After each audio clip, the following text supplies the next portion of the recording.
আপনাদের সকলকে স্বাগত জানাই আসিফ অফিস হাবে। এই সিরিজে আমরা শিখব মাইক্রোসফট অফিসের বেসিক থেকে অ্যাডভান্স লেভেল পর্যন্ত।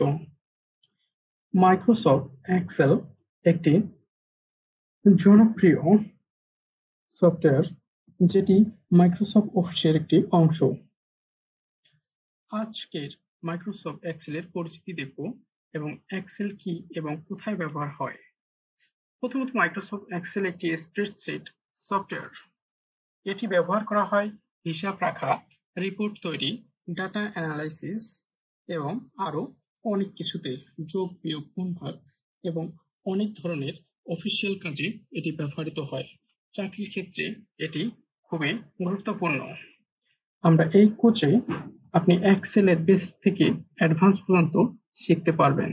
চলুন প্রথমে দেখি যে মাইক্রোসফট এক্সেল কিভাবে ওপেন করবেন। মূল স্ক্রিনে গিয়ে আপনি উইন্ডোজ বাটনে চাপ দিয়ে এখানে লিখবেন এক্সেল,